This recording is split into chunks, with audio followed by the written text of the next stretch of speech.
years and still talking. This is GabNet, the Great American Broadcast Network. Talk like you've never heard it before.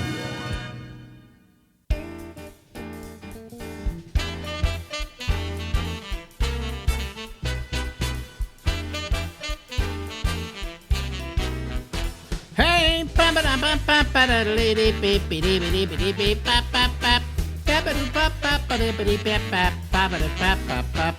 hey everybody, this is Alex Bennett. This is the Ramble. We go until midnight Eastern Time. And we've got a guest for you this evening. Yes, sir. Let's take a look at it. Ladies and gentlemen, once again, an old friend. Yes, where are you living these days, Stephen Kravitz? Boulder City, Nevada. Boulder City, Nevada. Now, that is really out of the way, because Boulder City, Can I give a little history, was built to accommodate the people who are building Boulder Dam. Or Hoover Dam. And Lake Mead. Huh? And Lake Mead. And Lake Mead as well. That is an artificial lake. So they lived there, and that was the accommodations for him. And of course, when they stopped building it, it's remained a city, and the housing remained there.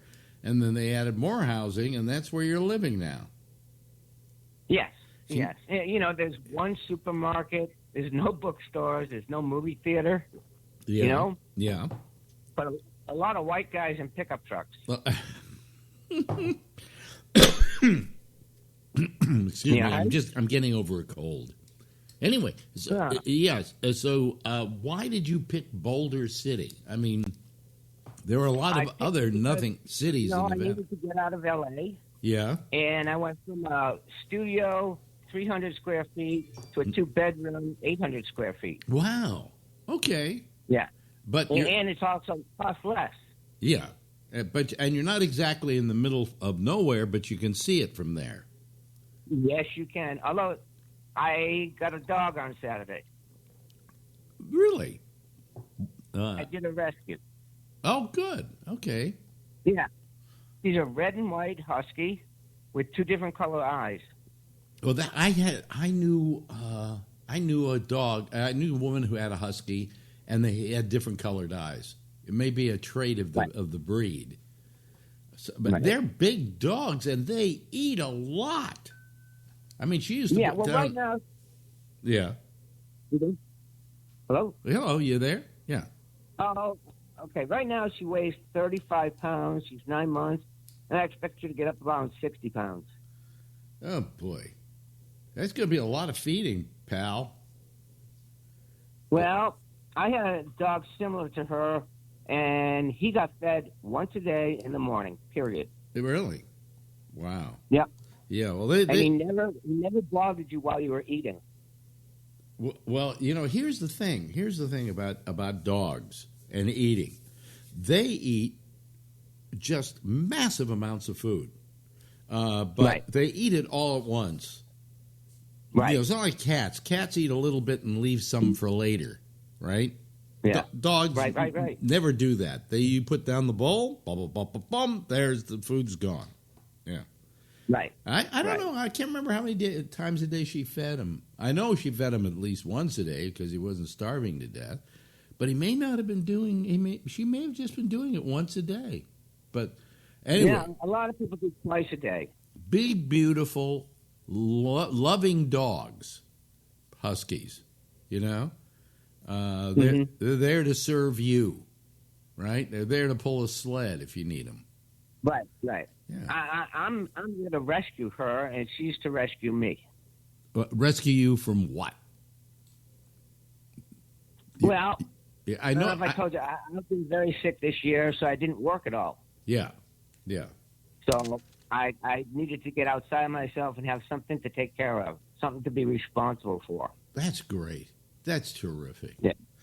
Yeah. So how's your health? You hear about Will? What? Yeah, of course I heard about Will. You know, I heard about Will actually the day after it happened because he was supposed to do we do it regular every 3-week Skype with each other so that I can put him on the show, right? So I call him, and he's always ready, to go. Maybe he's a couple of minutes late, but he was ready to go, and there was nobody there. And I kept trying, and then I called his phone, and then I called another phone, and Debbie picks up. And I said, "This is Alex. Where's Will?" She says, "In the hospital. He had a stroke." Wow. So I was kind of there from day one almost, and hearing about this, and it's really, think about it. You may have had a lot of medical problems in the last year. What were those problems? Can I ask? I remember one time Will and I did your show. Yeah. And I don't want to say we might have been under the influence, but we were asking for beer when we got to the radio station. Oh, okay. Yeah.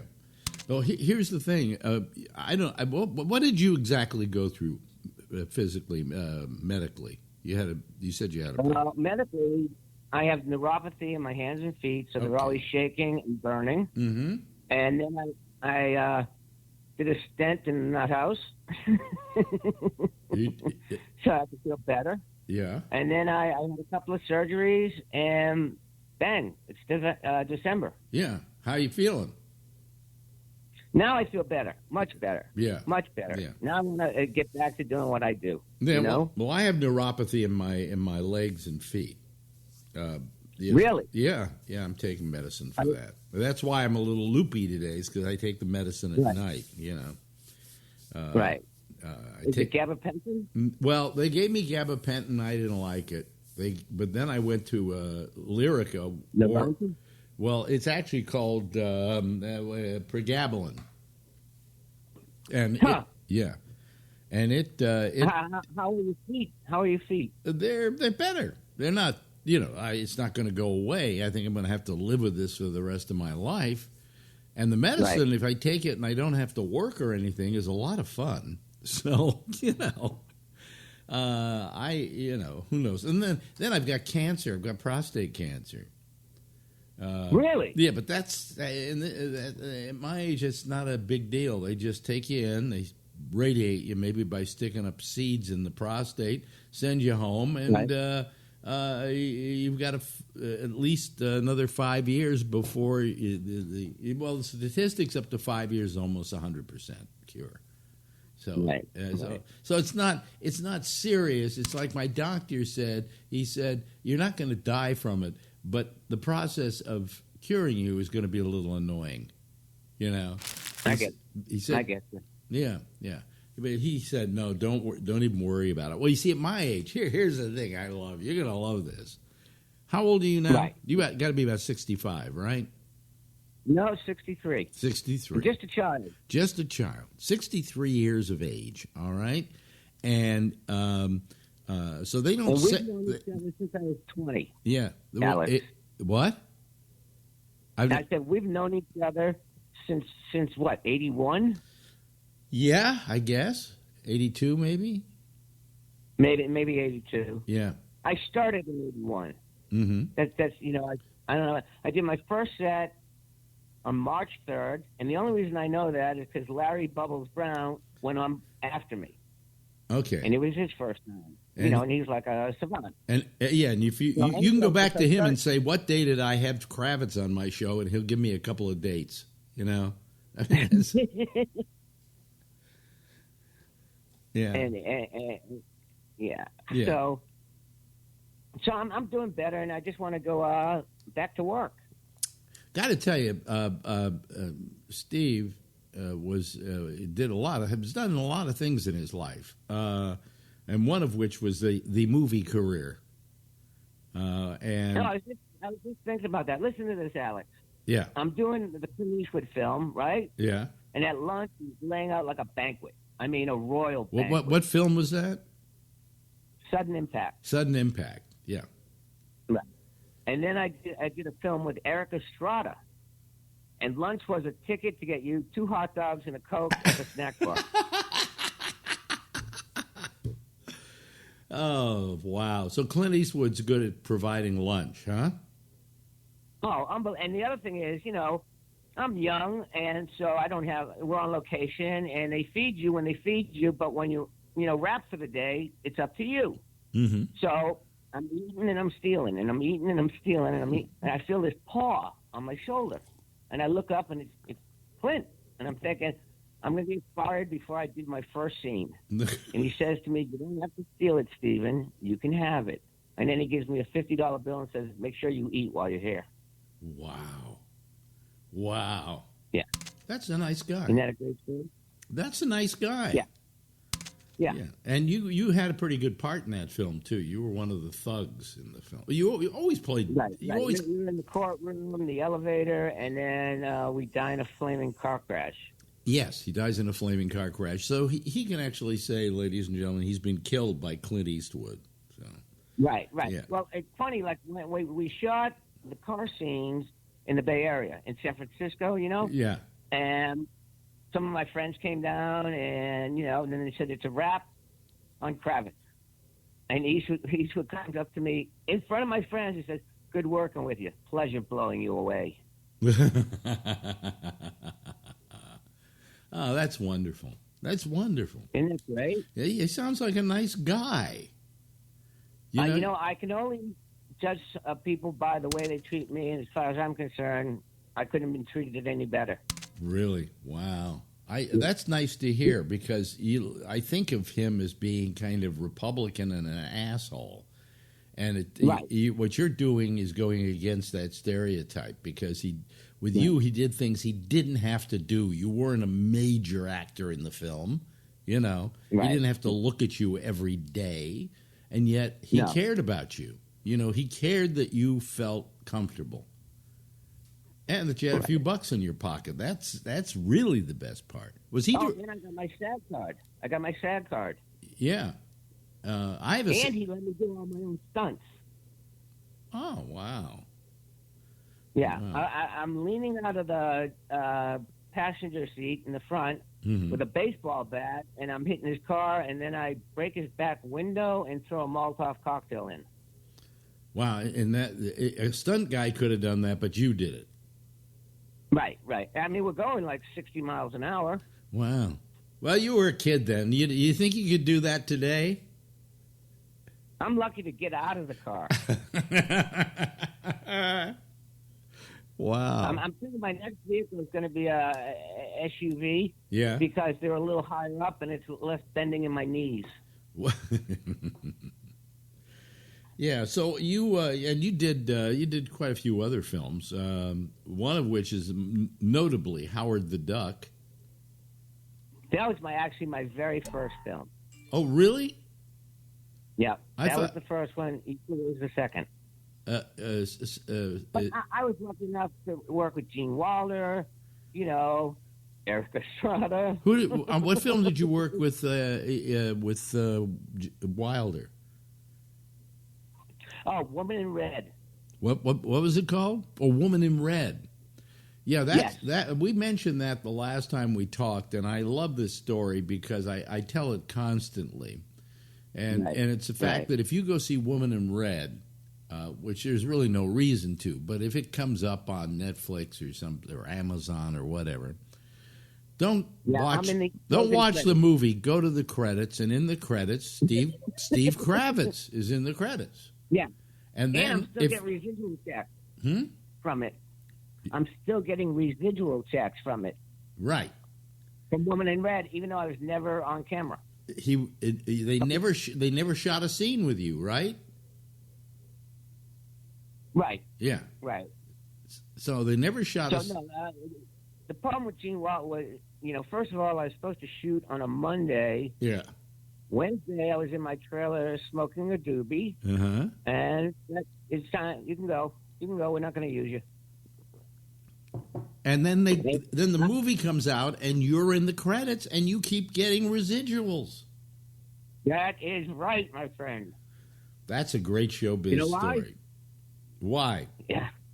What? Why did they put you in the credits, though? That's what I can't think of, because usually it was a graphic person who just looked at the list and not the film. So once they once they put you in the credits, they had to keep paying you. That's right. That's fascinating. because I did 2 films with Roger Corman. Actually, I think I did like 6. Mhm. And then I did a series. We did 22 episodes. What was the series? Well, first we did Black Scorpion the movie. Then we did Black Scorpion 2. Then we did Black Scorpion the series. Oh, I see. And from my mouth to your ears, don't get it and don't watch it. Right. Okay. Mm-hmm. But do you still? Here's a quick little story. I'm doing a scene with this guy, Yeah. and he's supposed to be drunk. So he's drunk. And I said to him, if you were supposed to be shot, would you want me to shoot you?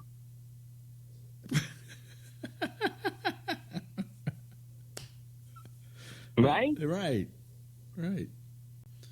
So what? So how are you doing besides your feet? Everything good? Yeah. So you were off and running, having a fairly decent career doing movies.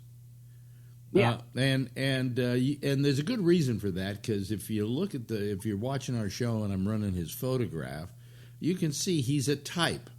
Okay, he's Right. a type. And your voice adds to that. In fact, you could probably, you never went out for him, but you probably could do cartoon characters with that voice. You know? Yeah. That's a very close group right there. Yeah. But you have to be belonging to it. Yeah.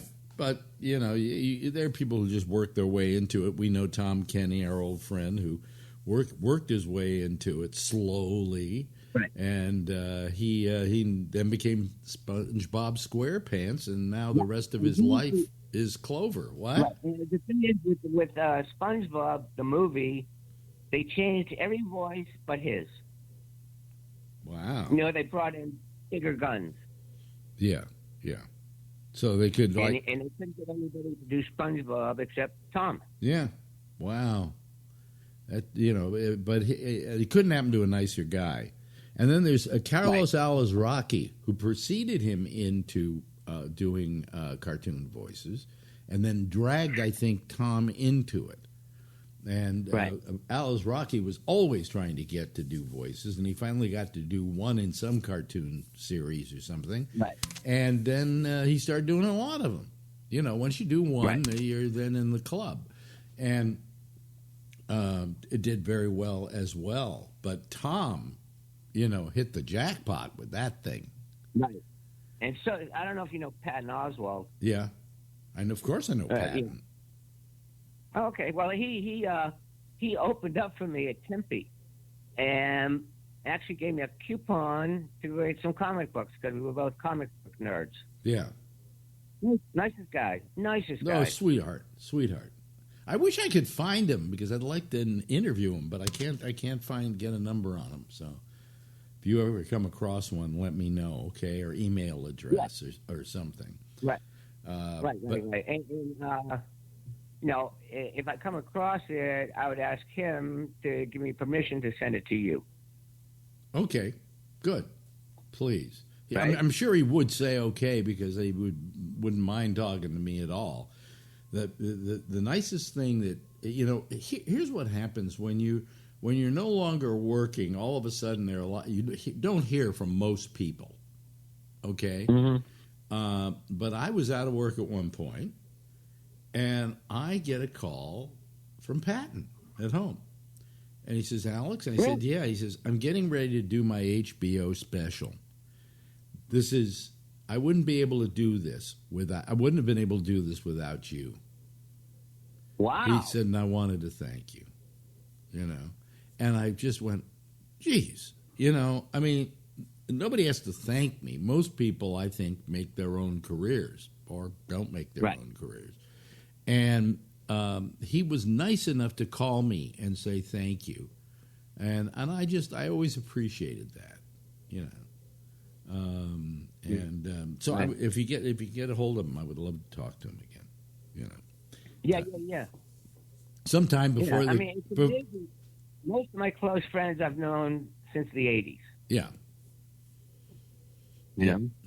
And I've been married twice and divorced twice because, I'm not a Mormon and I can't keep both of them. Yeah, well, I was married. I'm on my 4th wife. Okay? Really? Yeah. This one's going to last because we're just taking each other to the grave,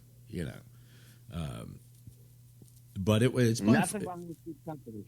it's my fourth. I almost can't remember the first. Well, check this out. I met my second wife first. Then I met my first wife second. Yeah. And then I met my second wife third. You met your what? I met my first wife second before I met my second wife. I see. Okay. And wait a minute. Let me start over. No, I forgot what the hell I was saying. In other words, you knew your second wife before you got married the first time. Yes. Bingo. Okay. Thank you. Okay. Thank you. Even in spite of the fact I'm taking this medicine, I can conjure that one up. Okay. Right. And then you married the second one. Must have been. See, the thing is, the second one must have been somebody you knew for a long time. And all of a sudden, one day you said, you probably started fucking and went, this is not a bad idea, and you got married, right? Right. Yeah. Right. The first one, you got married because you fucked her. I don't know. No, I married her because she was drop dead gorgeous. Mm-hmm. Yeah. And actually, I felt a couple of pings of jealousy when she'd be talking to another guy. Really? I mean, she was just gorgeous. Yeah. Well, the trouble with that is that one day you come to the realization that it doesn't matter how gorgeous they are. Right. And I had a girlfriend, and one day we had been fucking, and she was naked, and she got up and she walked across the room, and I said, "That's the most perfect body I've ever had sex with in my life." Right. And then the second thought was, how do I get out of this relationship? Really? Yes. Because there's the sex part that you probably get all welled up in. And then there's the emotional part where you go, I'm thinking too much about the sex and not enough about the what's happening. Relationship. Yeah, in the relationship. And I went, I looked at her and went, she was naked, she was beautiful, and I just said, I got to get out of this. But anyway, that's what happens. Let me ask you this question. I've just become an aldercocker. Well, yeah. No, not yet. You got about 2 more years before you're an aldercocker. Really? Yeah, that means old shitter, folks, in Yiddish. What? Yeah. I was unaware of that. Yeah, you got 2 more years. Right now, you're pre-aldercocker.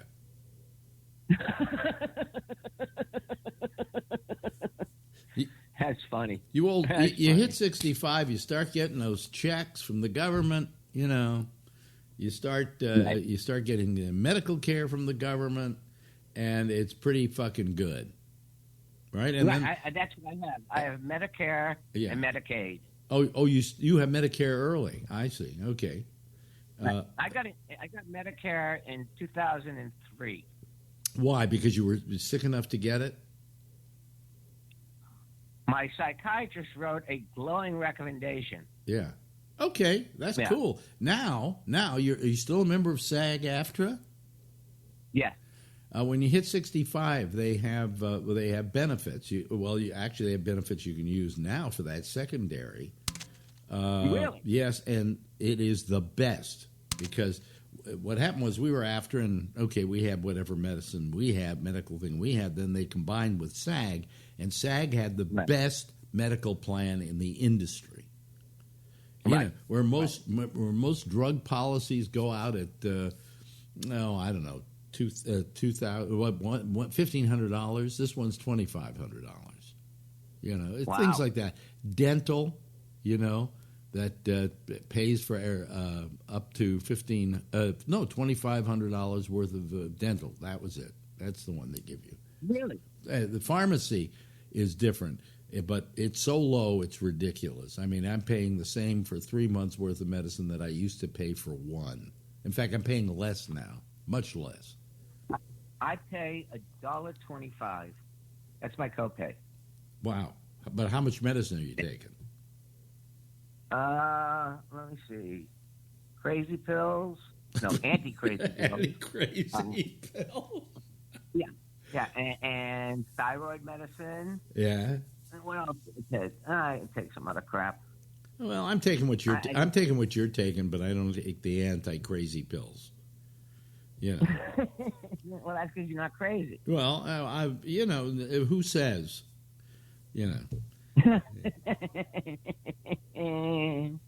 You know, I love talking to you because you're so much fun. You're so much fun. Yeah. I just hope you get back in the business, you know, and you get what's coming to you, you know, because you're funny. Right. You know, this year was rough. This year was rough, and I'm hoping to reboot on next year. Yeah, yeah. Well, we hope you do. You know, and let's do this again in a couple of weeks. I'll write you, and we'll set it up, and we'll do it. Okay? Because I love talking to you. You're an old dear friend. Ladies and gentlemen, he's not playing anywhere. Except to a husky. You know, but he may come to a club near you, so be prepared. Ladies and gentlemen, Stephen Kravitz. Thanks, Stephen. Thank you, Alex. Love you, man. 5 years and still talking. This is GabNet, the Great American Broadcast Network. Talk like you've never heard it before. And let me see here. Let me go to me. Here, there we go. Okay, hi, how are you? What's happening? How you doing? Oh, wait a minute, I got to turn on the thing there. Okay. I'm a little out of sorts here because I was doing some stuff while that break was going on. And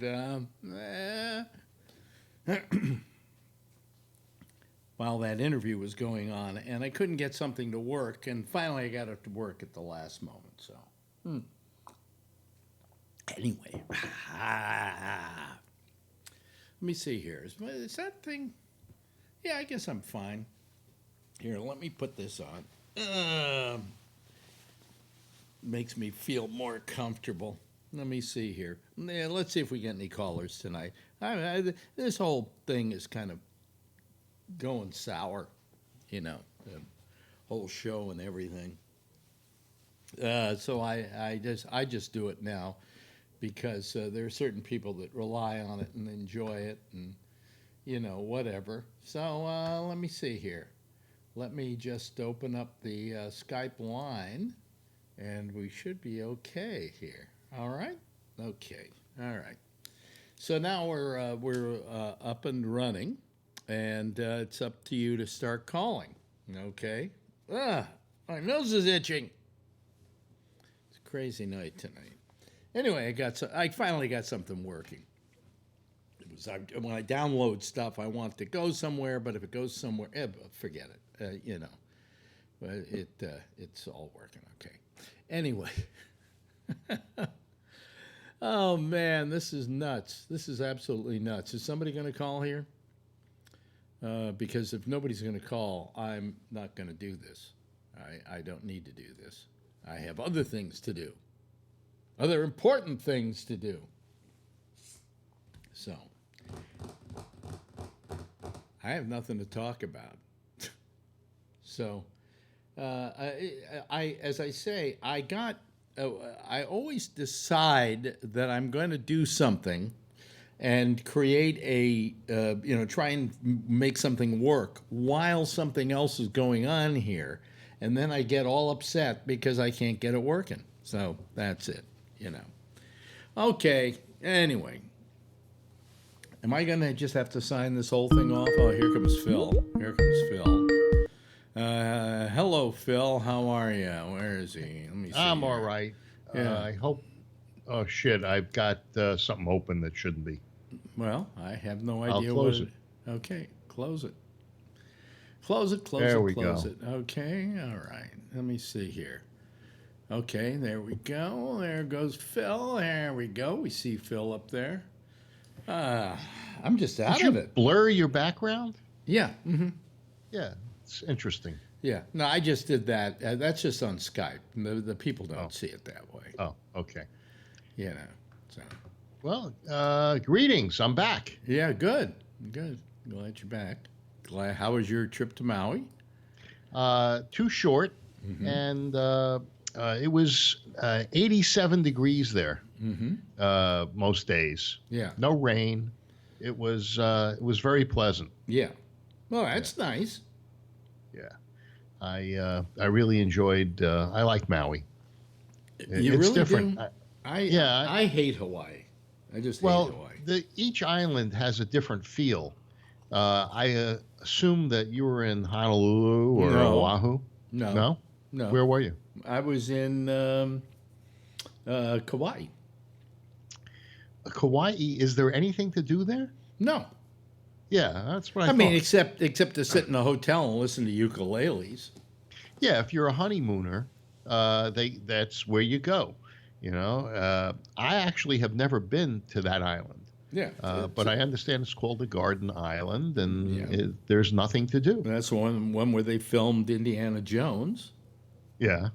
And then they had to close down production because it was the largest hurricane ever, and it leveled all the vegetation on the island. So somehow they had to go somewhere to finish the scenes Yeah. that looked like it. Yeah. Well, Maui is it's sort of a cross between Oahu and a more agrarian place, and the sunsets are beautiful. It's just gorgeous there. Wow. Wow. Well, cool. Cool. Yeah. I'm glad you And had there's stuff to do, places to go. I gained weight. Yeah. And now riding on the goddamn plane, I got a cold. Coming home, I started sneezing. Yeah. And today I don't feel quite as good. And then I think I pulled my back out. So I've got the only one 800 milligram ibuprofen left. What, is that the 800s? Yeah. They're the best. Yeah. We have a supply of those forever. Yeah, I have one. So there was 16 in here, so I must have gone through them over time. Right over here, just sitting over here in case I ever need it. There we go. Oh, very nice. Yeah. In fact, here's another one too. I had like a couple of them sitting here. Oh, okay. You got a stash of ibuprofen. Oh, we have bottles of them. Yeah. Of the 800s. Well, yeah, I just wrote my doctor and said, "Hey, I need some." Yeah, well, who needs the fucking like 200s they sell at the store? That's that's sissy ibuprofen. Well, doesn't it upset your stomach? No, it's not your stomach that it upsets. It's your kidneys that it plays hell with. Oh, I see. How do you think I got the kidney stone? Oh, okay, but not from the 800s. If you've been Ramble-ing them. Oh yeah. And they told me don't do ibuprofen. So I said fuck you, and I still do ibuprofen. Yeah. Yeah. Well, so I got a chance to listen on the plane to your show last night, just for a few minutes before I lost internet connection. Yeah. And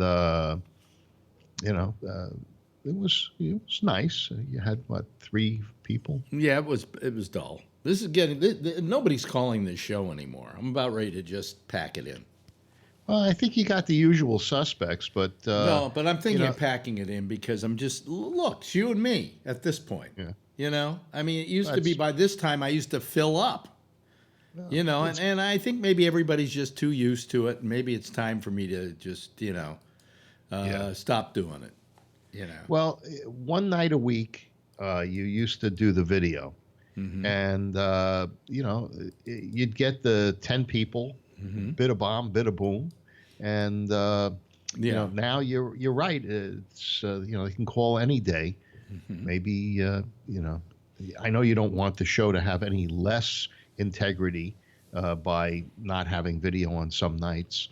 So maybe you need a life, and you need a little bit more free time. Well, I mean, a there's couple no days reason, a week. There's no reason for me not to do the video since I'm doing the video anyway, whether I just do the audio or not. Somehow Bree called and he didn't hook. Oh, there he is now. There we go. Turn yourself the other way, will you, Bree? Because I don't like. There we go. Okay, let me see here. Now let me put you. And you're also in silhouette, Bree. Yeah, because you're very, very dark, Bree. Well, no, there's a window behind him. Yeah, and then we don't have any audio on you, Bree. Are you there? I think he's frozen. Are you there, Bree? Yeah, I'm here. I'm switching over to the 4G because my Wi-Fi is not responding. Yeah, yeah.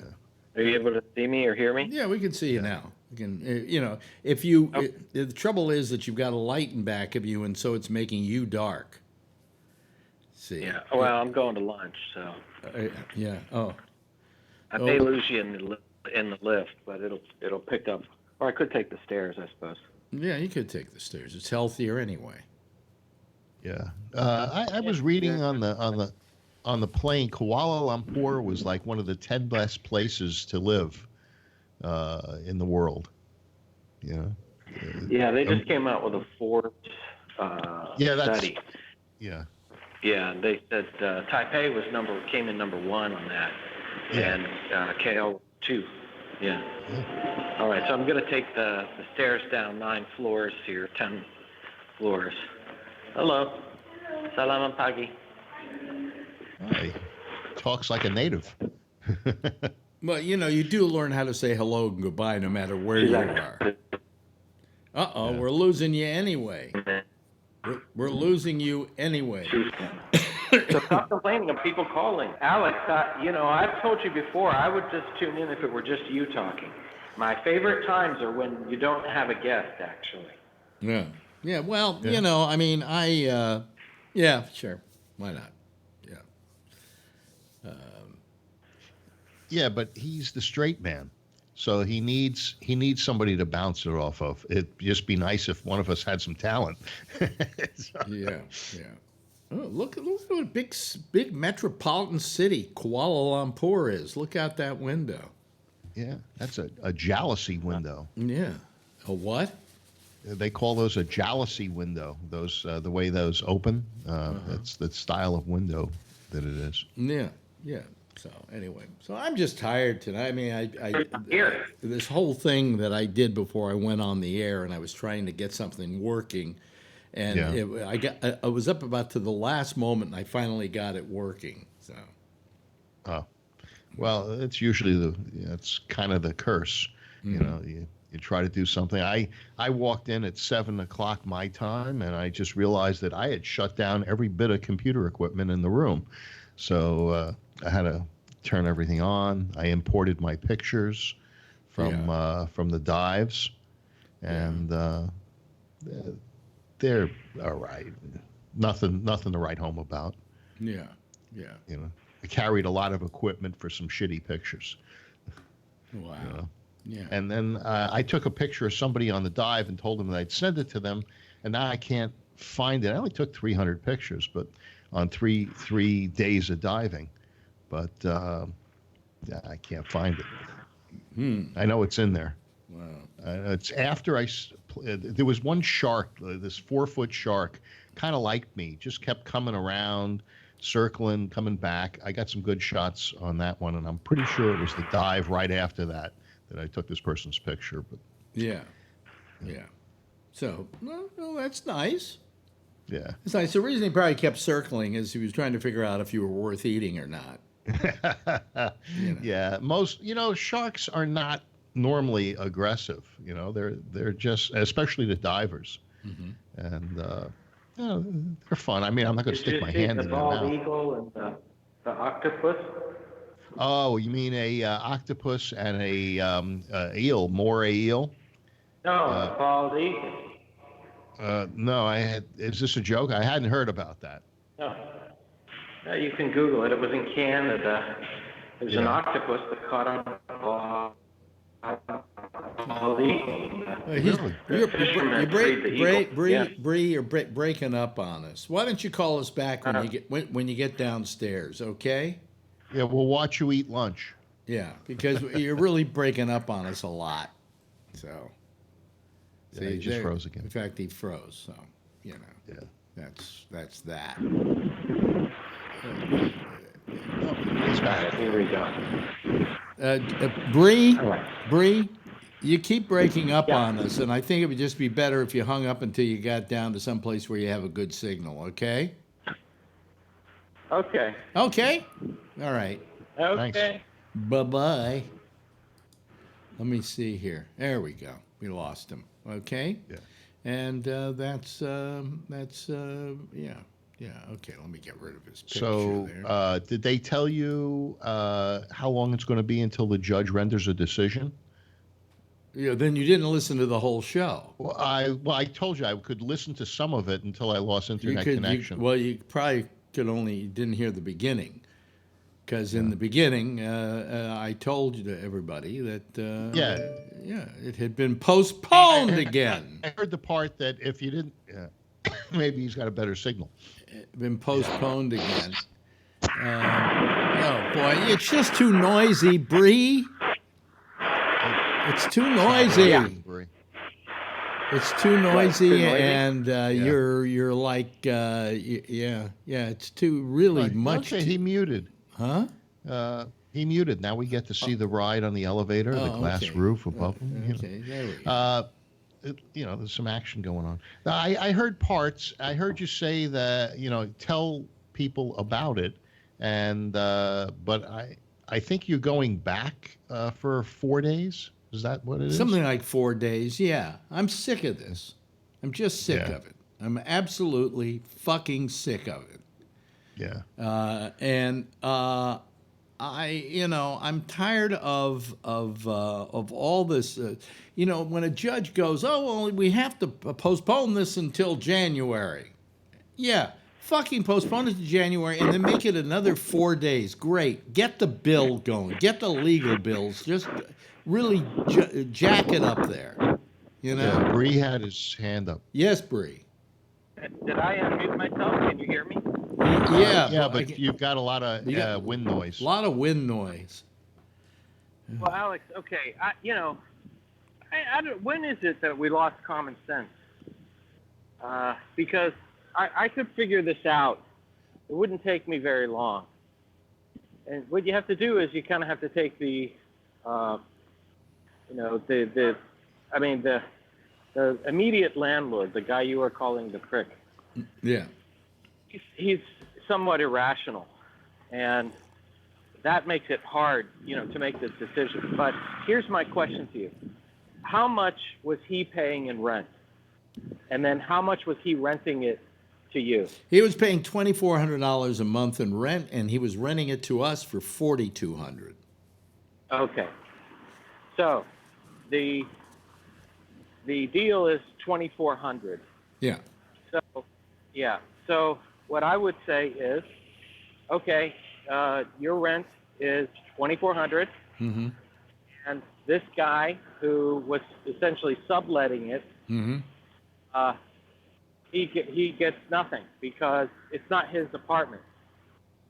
So whatever you paid, I would calculate that. No, there's a whole law here in play. And what he did, he couldn't do. Okay, so he owes us the difference between what he was paying and what we were paying. Plus, there's a chance of treble damages.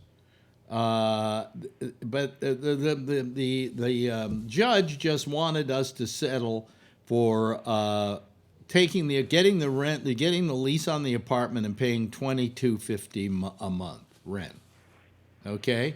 Right. So And beyond that, nothing. Well, now that this thing is going on further and is going to a court trial, I'm not going for any settlement. I want my fucking legal fees taken care of, I didn't get to finish. The thing is I would take him out if I'm the judge. Yeah. I'd say, sir, you're not allowed to do this. You were never allowed to do this. Boy, there was so much wind noise. There was so much wind noise, we can't even hear you, Bree. All right, let me put this under here. Yeah, okay. I would have said to him, I'll put it under my shirt, and that should protect the wind. Yeah. I would have said to, I don't want to call him the prick, landlord A. Yeah. Okay, landlord A. I would, if I'm the judge, I'd say, hey, you have no right to do this. You're completely in the wrong. Any monies that you collected whatsoever, Mm-hmm. those are going to be turned over to landlord company, the the main people who have the place. Yeah. So whatever that amount was, that's what you owe them right now. Yeah. And then I would turn to you and I'd say, whatever you've paid to him, to landlord A, we're going to subtract that off of everything that goes to the landlord company. And from this point on, you can start paying, $2,200, whatever the deal was. Yeah, but Bree, it's a much more complicated and convoluted situation than that, because It doesn't have to be. what? Well, I mean, no, but it does. But it does have to be, because the landlord, in many ways, cheated this guy. Okay, so that element comes into it. So there are three parties here, of which we are probably the most innocent of the bunch. Well, I worked with a band called The Floors, and they had a song. One of the lyrics I remember, and it was when they were doing a deal with MCA Records, and the line was, "The only one making out here are the lawyers." Well, that's true. That's damn true. As I sat there during this, what was a 6-hour session in court, while the judge tried to negotiate some kind of non-trial settlement, you had three lawyers sitting there, and as I said to Marjorie, I said, sitting right there is like $1,400 an hour. Okay? And I, of course, the only people that get rich are the lawyers. That's for damn sure. That's true. Yeah. I should have been a lawyer instead of a caretaker. You should have been a lawyer. I should have been a lawyer. Yeah. What happened with court? Did it go all right? What? You went to court today? No, not today. Oh, You weren't listening yesterday? yeah, I was. What happened? Apparently you weren't listening yesterday. I didn't hear the beginning, though. I'm sorry. Well, you see, that's where I told the whole story, and as a penalty to people like you, I'm not telling it again. Okay. I'll listen to the replay. Yeah, I was taking care of the patient. Go back and listen to the replay. I'll listen to it later, Yesterday's because I have show. the replay. Yeah, that has the whole story of what went on. But I'm just sick of it because, if we just settle, we don't get our legal fees. And if we don't get our legal fees, Marjorie owes that money to the bank. Okay? And I'm so sick of this whole goddamn thing. I'm ready to just say, fuck it, take your goddamn apartment, we're leaving. I'm just so sick of it. There's only one way to lose is if you quit. I mean, you're in it this far. Yeah, but all we were trying to do was protect ourselves, and now we're into it for $68,000. Oh my God. That's how much we've put out. Now, we've been using a home equity loan that Marjorie has to pay it, and we've paid off all but about $15,000 of it. But there's going to be another $30,000 before this thing's over with. And we're not going to recover any of that. Well, you might. I mean, if you prevail. That's where my solution came in. Well, but your solution doesn't matter. The only solution is the one the judge comes up with. And whether you feel that this is what you're not my judge. I wish you were, but you're not. I would just take out a big sheet of paper, and I would just draw it.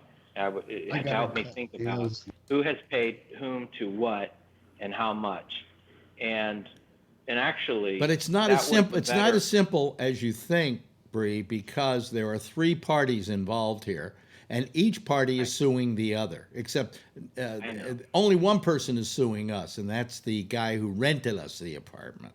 Now, this couldn't be considered fraud. The guy that rented you the apartment posing as the true landlord, where he was really subletting, even though he was doing what you called a usury tenancy. No, it's illusory tenancy. Illusory tenancy. Illusory It's tenancy. an illusion. Yeah. No, well, he, but he posed as a landlord, saying that it was his apartment to rent. So we charge him with fraud. How does that get us our fucking money? How does it get us the fucking apartment? I mean, it doesn't matter what we'll go to the cops and turn you in for fraud. What? Yeah. Yeah. So The you lawyer got to would win the pay case. Then, hopefully. money. Well, I mean, here's what they do with us is they say we say, well, you know, we've been paying all these lawyers' fees and everything, and they go, yeah, but you've been living there for free for 5 years. And I like to say to them, that doesn't fucking count. You know, just because nobody was willing to settle is not my fault. You know, Can you have That's right. paid rent, Alex, or you weren't allowed to? who do I pay rent to? Yeah, that's true. You can't even like give it to the landlord. Yeah, You could put it in an escrow account. no, I did. My lawyer said I don't have to do that. He didn't have an agreement with the I didn't have an landlord. agreement with anybody. Yeah, it was, So it he's was a have, squatter. He's We have a a company squatter. here. There's a company here in Malaysia where they act as a arbiter in these situations. Yeah, but It's in- that's I think it's in Malaysia. Africa. That's not New York I know, but I'm City. just saying that Yeah. you can put your money with them and they only pay it. It's used a lot for e-commerce. Listen. I talked to the landlords there, and they don't expect that I'm culpable for the money, for the rent. You're not suing the Well, landlords, no, and they're not suing they you. feel that I am not responsible for the rent over these years. That this guy is, Yeah.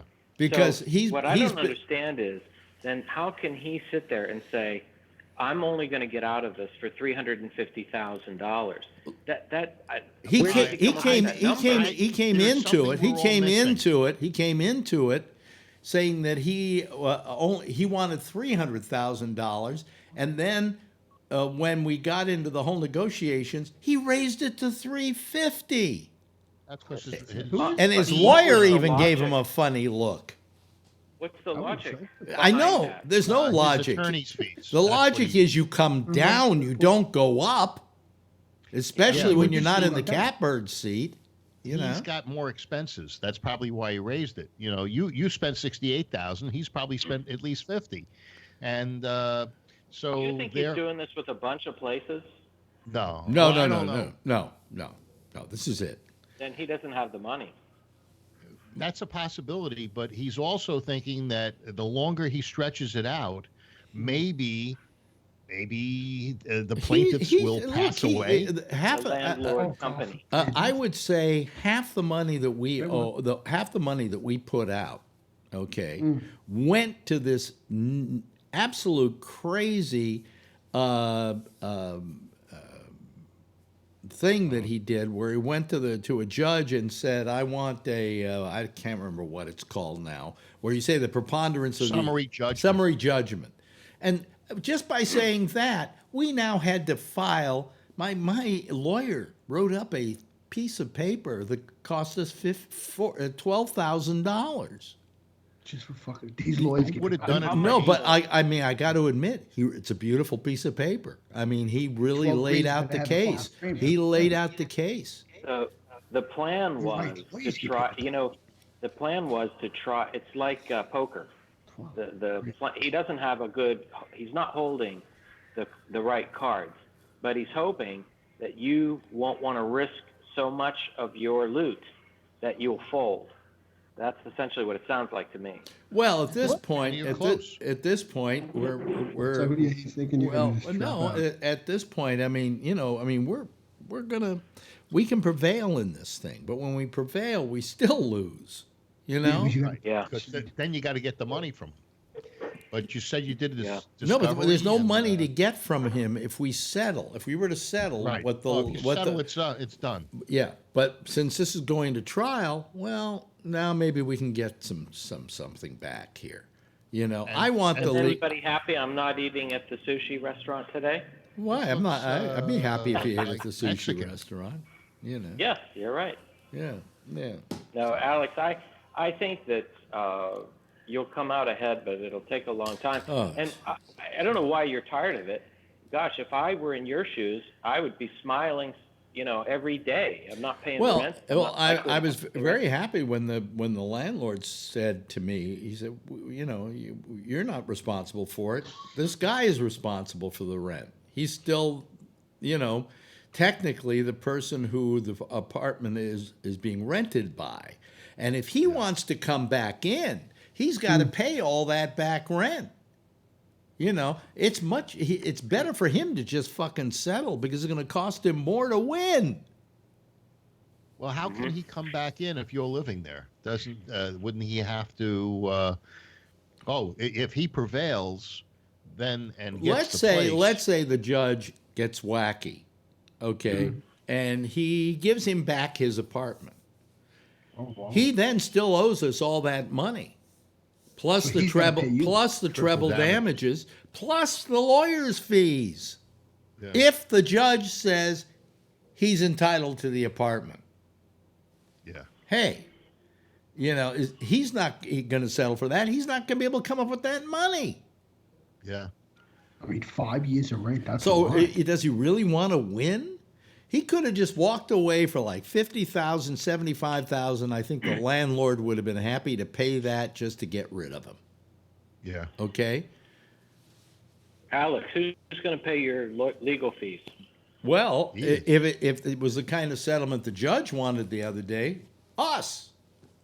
Oh, fuck that. You better tell the judge he better change that. Well, yeah, I'm going to tell the judge he better do something. Really? The judge is thinking, how much would you have paid in rent? How much would you have paid in rent? Well, I know that's what they say. Well, the lawyer's fees are less than that. That's what they say. But wait a minute. Hold on a second, Bree. That's what they say, but I also went through 5 years of absolute fucking misery. Yeah, okay, and went through a feeling of impermanence. I told this to the judge. I went through a feeling of impermanence and everything else, you know. And I expect that I should have some kind of compensation for that. And saying that I simply got an apartment for free, I didn't want that apartment for free. I was willing to pay for it. It's just nobody was saying, okay, we'll rent it to you. All right? So, I mean, don't give me, you know, I just feel that's a bunch of crap when they say, well, you know, you got to live there for nothing all these years. Well, so fucking what? Yeah, but the judge is just trying to make it go away. And so he took a shot. Yeah. They're trying to make it go away. You know, and it's just insane. It's just insane. Take me back. How did you find out about that? Like, you're paying your rent to this guy for how long? How long did you pay $4,200? For about 32 months. Wow. So almost 3 years. Yeah. And then what happened that you somehow then knew he wasn't the real landlord? What told you that? Well, I knew that he wasn't at very early on. He was told you got a notice to move from the guy, right? Well, no, from the landlord. Oh, yeah. But no, that was later on. But early on, I was talking with him. This was about 2 months in, and I said, boy, you really own a nice apartment house here. He says, oh, I don't own the apartment house, which we had assumed. I said, well, you own the apartment. He said, no, I don't own the apartment. I rent it. He said, this is a sublet. We said, oh, and then I thought to myself, oh, really? This is a sublet? You didn't sell it to me that way. You signed a lease. You didn't sign a sublet. Yeah, the lease said landlord, you said. Yeah, he signed it as landlord. I see. You know, so, I mean, you were defrauded. But at that point, am I going to say, well, then we're moving out? We would spend $30,000 to move in, you know, with all the moving expenses and everything else. So we weren't about ready to just move out at that point, so I figured then we'll just live with it for the time being.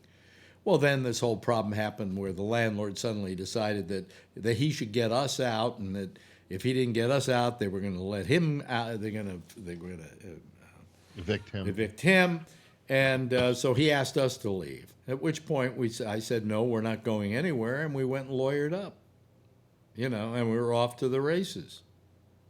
Yeah. On that never-ending treadmill to oblivion. Well, you might only have 4 more days to pay for, plus, you know, when they write if you win, then they're going to write some document that does what it has to do. Well, the landlord doesn't mind giving us a lease. Right. Okay, they like us, as a matter of fact. And they, how did they determine the $2,200 or $2,400 a month is the value to offer you? I don't have a fucking clue. All right. Didn't you say that your lawyer This thought was that this you wouldn't was be paying this more was than a $1,000? this was an amount the judge came up with. Yeah, but how can he come up with it contrary to the rules of? You said it's a special kind of rental because there's the rental where they live in it since 1935, and then there's There are two kinds of rentals. Right. The old ones hardly exist any longer. Though that's called rent controlled. Right. That goes back to the 30s. Right. And you had the other one. We had rent stabilized. That's Right. what this is. Yeah. So since it's a rent stabilized apartment, you were under the impression you might be paying $1,000 a month. Well, it can be legally proven this apartment should be paid. It should only cost about $1,000 a month at this point, because of one thing and another. We somehow, I guess, can't get the judge to understand that, but we also haven't gone to trial where we lay out the law for him. So anyway, it's just I don't know. I don't know if I want to talk about this anymore. Yeah. I understand. People. I have a situation where I bought a pallet of material, started to install it, and the material was defective. So I sent it back, and the very next day they got me another pallet. But it turns out it was from the same lot, and it had the same defect. So I had to have all 1,100 feet of material brought back to my store, have the customers reselect, purchase a more expensive material, but not charge the customer for this more expensive material. It's not their fault that the stuff was defective. And now they didn't give me full credit for the two pallets. Yeah. And they're not paying the extra labor that I had to incur. I don't wish to be rude, but what the fuck does this have to do with me? In California, there's a law, I think it's called the Robinson-Packman Act, which says that if they deliver defective material, a manufacturer or a supplier, that they've got to pay you retail value in the labor. Well, they don't want to pay me anything. And so I said, hey, this is the Robinson-Packman Act. You owe me retail labor. I'm not even asking for that. I'm just asking for my cost. And if consider this a demand that will go to small claims court, and I'll recover. You know, whether your thing is I don't want to pay it. You can't. It's the law. Right. Just like with your apartment, it's the law. You have, and once the judge understands that, I'm sure he's not going to go contrary to it. Yeah. Bree is up. Yeah, Bree. Yes, Yeah. Bree. Well, you guys remember you were following when I moved here. Yeah. The movers broke a couple things, and I was waiting, and the insurance company, or I don't know, some intermediary guy between the adjuster or I don't even know. But anyway, he was the one negotiating with me. And for the longest time, he only wanted to pay to repair the bench, the teakwood bench that they broke. And the repair cost was pretty cheap here. But I argued with him. I said, even if you pay the repair, this is not an expert repair guy. This is just the only guy I could find after trying for 2 months to get someone. And he seems competent, and I think he'll bring it back. I said, but it will never be 100%. There's value that was lost because they broke it. I said, you've got to give me some of that value back, or I won't sign anything. And it went on like that for a while, but eventually they doubled the amount that they were going to pay, which was still small, but it covers about half of what I think the piece of furniture is worth. Yeah. So I accepted it just to be done with it because I don't want to go another round with them. But the lesson I learned was that I had to figure out how they make decisions, and I have to play to that. Not really the reality of the situation, but which is what I did, but rather, so I should have found the most expensive repair guy that I could have found, not just the guy that I could find, and then give them that. But I have so many other things on my plate that I didn't think about that. You know, It's what is your time worth? I mean, even the bench, what's it worth? $500? You know, $750. $750. I mean, that in some cases is less than a day's pay. You know, is it worth spending hours on it? Right. Now, I'm the kind of person where I want things to be as correct and right as they can be, commonsensically.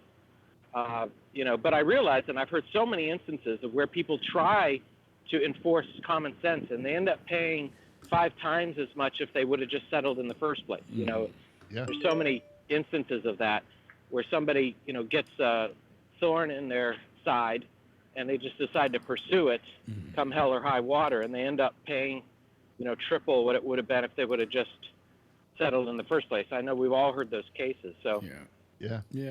For me, I thought, well, what they're offering was so low. It was less than the. Okay, this is. I tell you, this is really boring programming, because this is like getting to be just like all personal. Here's my thing, and here's my thing, and I got problems with a pallet of this, and I've got, and to the audience in general, it doesn't mean shit. Okay. Yeah.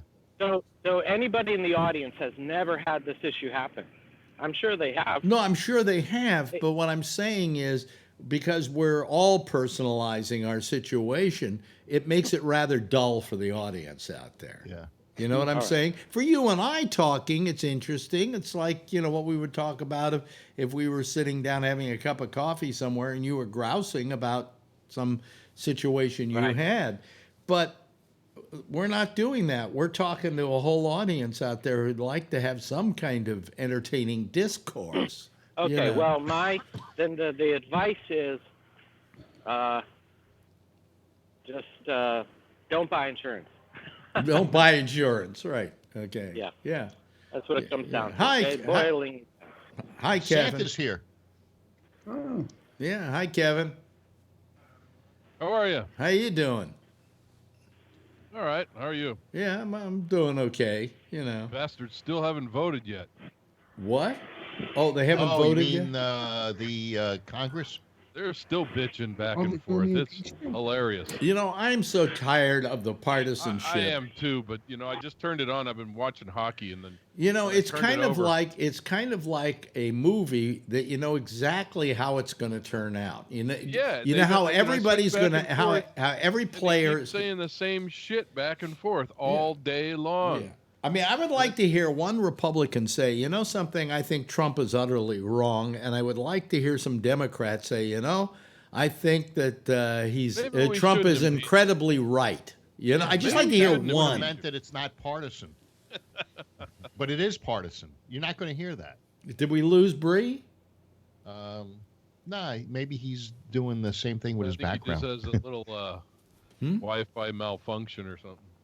Yeah. Unless maybe he doesn't want to talk anymore because we're not talking about his situation, but Yeah. There he is. There we go. There's Bree. When he walks, he loses it sometimes. That's what would happen with most people. It happens with Ray when he's driving, and he hits a dead zone. Yeah. But no, I'm so tired of just the partisanship.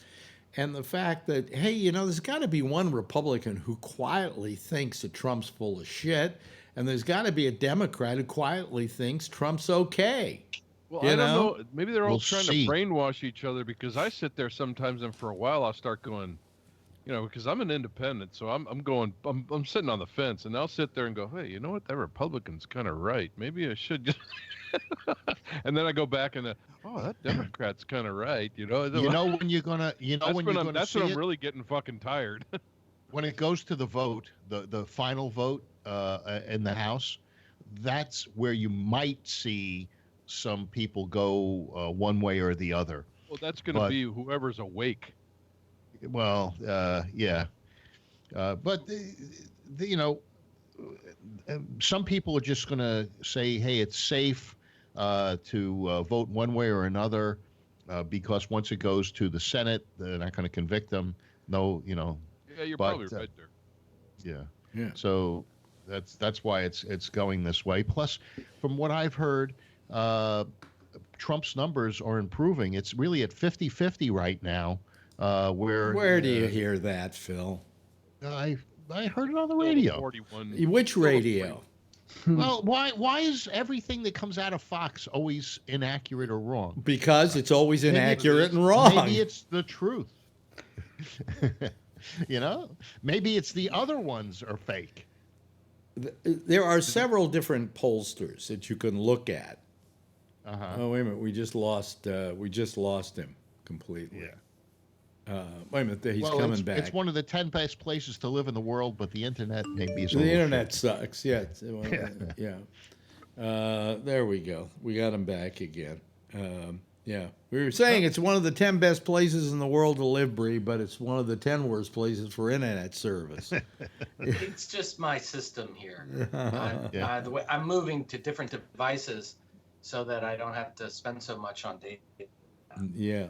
Anyway, all I'm saying is that depending on where you go, if you want to use certain polls, Trump's going to come out better than in other polls, because there are some polls that are in fact Republican polls, And what I've heard is his approval rating has remained about the same as it always has, which is somewhere hovering between 35 and 40%. This wasn't approval. This was for people that wanted to impeach and remove.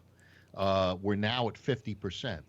So impeach and remove was actually higher than 50%, and it has gone to almost parity. So what's happening is those polls, but it's not for popularity or it's not for approval. It was those who want to impeach and remove have dropped since the Nadler thing, and also who's the one in the Senate that they just brought out? They marched him out with another report, the IG, Horowitz, and he was actually very impressive. He stuck to the thing. He's a smart guy. Mm-hmm. Did you watch any of the Horowitz things in the Senate? For a few moments. I'm just so tired and bored with paint dry. Yeah, it's like watching paint dry. Exactly. My sentiments exactly. The whole thing is, I listened to it in the car a little bit, and what I think is going to happen here, and I don't know how it's going to affect the election, but I think we're hitting a point of impeachment fatigue. Yeah. In which we're all kind of like tired of this shit. And I guess we're tired of the partisanship. I happen to think Trump is wrong. Okay? Be that as it may. The partisanship is what's getting to me. And I just wish everybody could start. I mean, I think, to be honest with you, Phil, and let's not get into a big argument on this, I think there's every reason to impeach the guy. I think he's done highly impeachable offenses. Okay? I think that if we don't go and impeach him and we let him get away with it, then that's a sign to every other president after him that this kind of behavior will be tolerated. And so we do this as a punitive measure because he's never going to be relieved from office. Yes, Bree. Yeah, I mean, let's face facts, and that is that you could find something on anybody if you watch them close enough all the time. Now, has Trump done things? Absolutely. I'm sure that he has. So our system has to say, you've done something wrong. We all think here in the, among us that you've done something. We impeach you. But I think you're sounding like a sanction guy. Let him finish. Nothing will happen. So yeah, it's like a mark to say, look, there's stuff going on. We don't think it's right. We're telling you about this. We're going to hold everybody to a high standard. We realize this is not going to send you from office. So why are they spending so much time on this? Just in the House, Just vote. Do all the votes.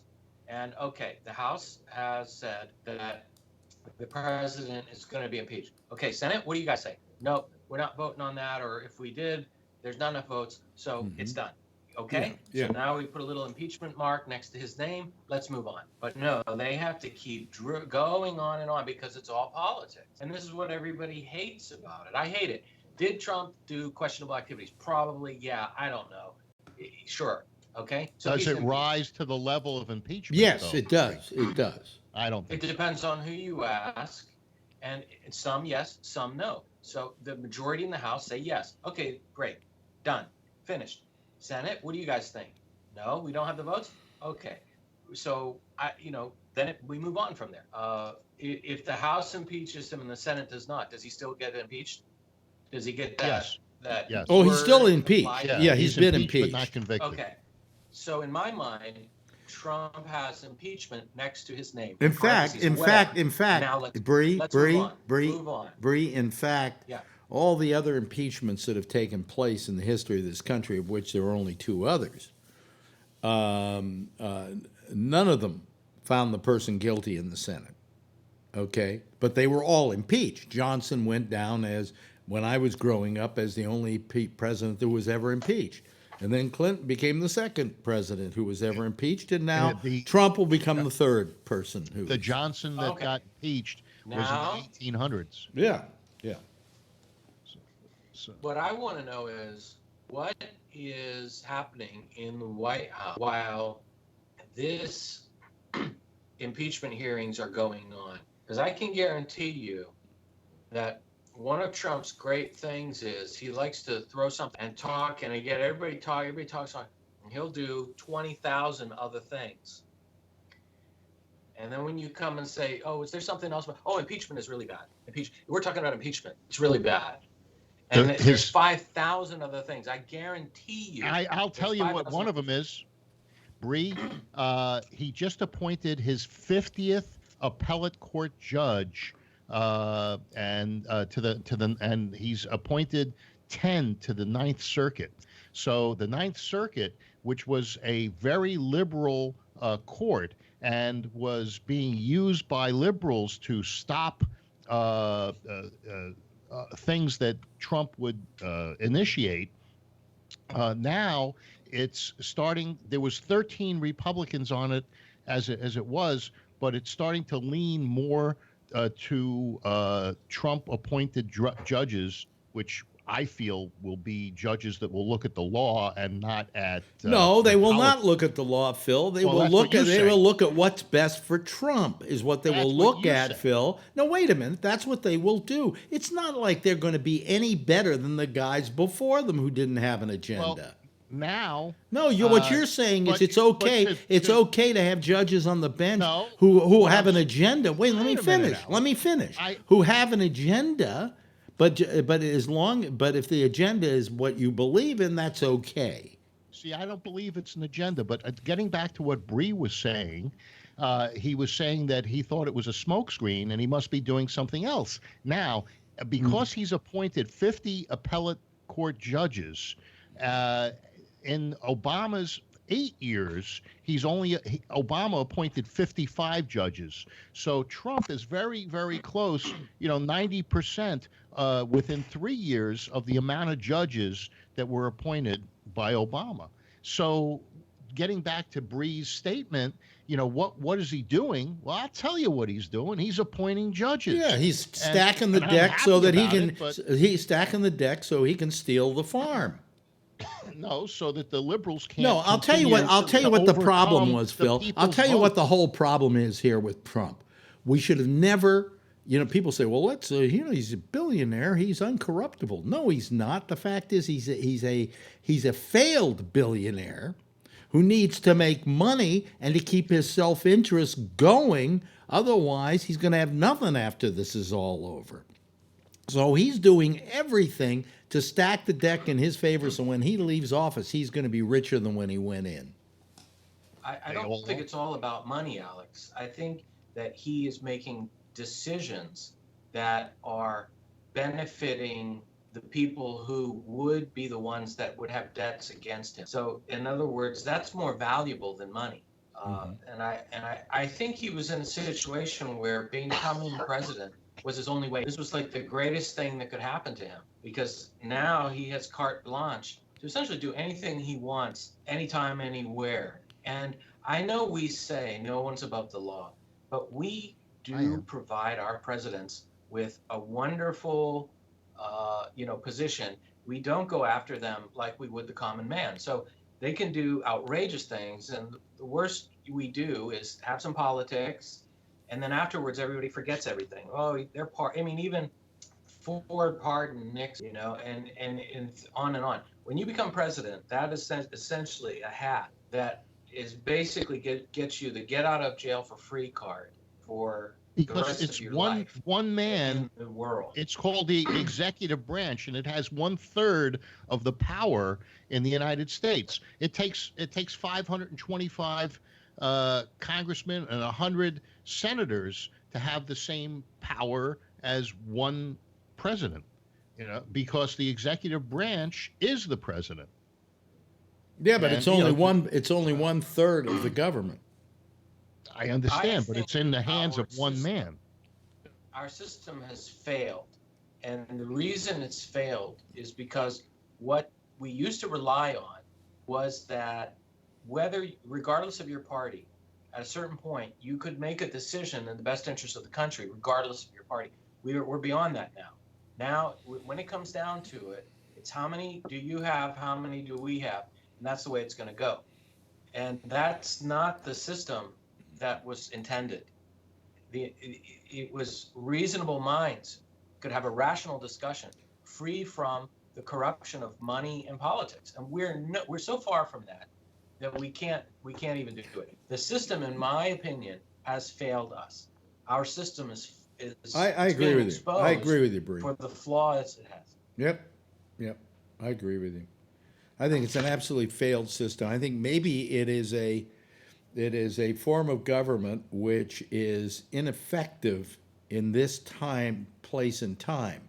It was great when people were sitting around riding on horses and owning slaves and, having but today I don't think the Constitution is held up at all. I think the Constitution is a big failure, to be honest with you. I think Trump has challenged the status quo. He's challenged the way... He hasn't challenged shit, Phil. He has simply reinvested in corruption. You say he's corrupt. I look at the economy and I look at the people he makes his pals. Roy Cohn was as corrupt as they come, Phil. Rudy Giuliani, as corrupt as they come. I think he's a stand-up guy. Oh, he's a stand-up guy? Just check he and Bernard Kerik and the kind of misdeeds they were into, okay? They're self-proclaimed corrupt. Can I say one thing? Yeah. Alex, like with Roy Cohn, you would say he's probably one of the most evil person of the 20th century, pretty much. Yeah, terrible. Now, think about this, Phil. You're Trump at that time in the early 80s. He was rich. He could pick anybody he wants to defend him because he has the money. Why would you want to pick a guy like that? Because he's a winner. But he can have another winner. He can have F. Lee Bailey. F. Lee Bailey's a loser and a drunk. Everything's going a little slow for me. Yeah, but you know what I'm saying? His friends are sketchy at best. Oh, so your friends are sketchy. No. No, but... would you really want wait, Kevin? Yeah. Kevin wanted to say something, Phil. Kevin. Just an FYI, they have bailed for the evening and they're going to vote tomorrow. I yield back. Strike the last answer. I yield back, Strike Mr. the last Chairman. word. Yeah. Yeah, I mean, it's just that shows you the inefficiency of the system. Okay? That shows you the inefficiency of the system. That shows you the inefficiency that there isn't anybody in Congress or anybody in the White House or anybody anywhere that really gives a fucking shit. You know? See, here's another question I would ask Phil, and even you, Alex. Wouldn't we better off now not having any political parties? You might have some people from both sides actually have to agree with other people. Well, here's the thing. Today, it show you just the absolute kind of corruption. Shut up, Mickey. The thing that went on today, which was just amazing, is this one guy who went out after Biden's son about his drug problem. Yeah, I heard. Okay, and this guy had a DUI, for Christ's sake. You know, calling the fucking kettle black. Yeah. At least on cocaine, you keep your eyes open while you're driving. You know. Did you hear? Ain't no sleepy Joe. Did you hear today that there was a vote on Boris Johnson, and that he won handily? Is that what I heard in the news? Yes. That he had 383 seats? Yes, because the British are as stupid as we are. Well, that also means that Brexit will take place because now he has a majority and he can pull the UK out of the European Union. And there's also a deal in the midst between Boris Johnson and Trump, a trade deal.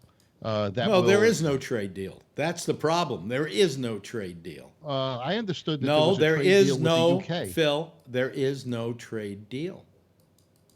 Why do you say that? Because I was hearing it tonight. The British are worried about this, that there is no trade deal with the United States. Well, I guess it puts them in this position where they can negotiate a trade deal. No, it doesn't put them in a position. Negotiate it with China, or they're going to negotiate it with us. Supposedly, Trump says he's made a deal with China, which is probably no deal at all. He tweeted that out again. Yeah, they were talking about that today. I thought he said a deal was imminent. This guy. Yeah, and it's probably no. On purpose, just to affect the markets, I believe. It's probably no deal at all. It's like and now they're going to vote on NAFTA. But getting back to this Brexit thing, it's interesting that this vote had gone that way, so now the people have spoken, and and the people in England are as stupid as we are. Well, I mean, Brexit was the stupidest idea, and in the worst self-interest of the Brits. It was just amazing how bad it was for the Brits. You know, I mean, how can it be bad for the Brits if they haven't done it yet?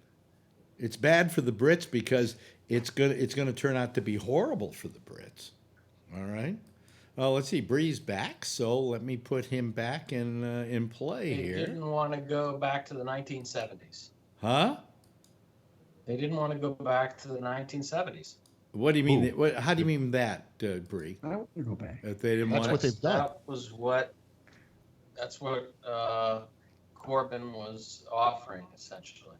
Yeah. Was Corbyn the anti-Semite? Really? There was one guy running against him. I thought it was the Labour Party, and the guy was a major anti-Semite. I thought it was Corbyn. I get mixed up with these names. I'll tell you, he was a major anti-Semite. Don't tell me Trump. Not after he has invoked I say Trump is an anti-Semite. Deep down in his heart of hearts, he's an anti-Semite. What he just did was he put in legislation. It's not legislation. What is it when you write executive order? Executive order. Yeah, they mean nothing. They mean nothing. Yeah, but it said that the BDS movement and all of those things is what did he call it? Bad. No, I know bad. I think he called it anti-kike. Yeah, well, anti-Semitism, and he said that it's hate, and he put a ruling in that you can't do that.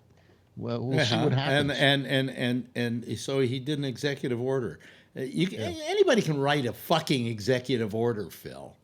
It's a memo on nice paper. It's a memo on nice paper, with that big flamboyant signature.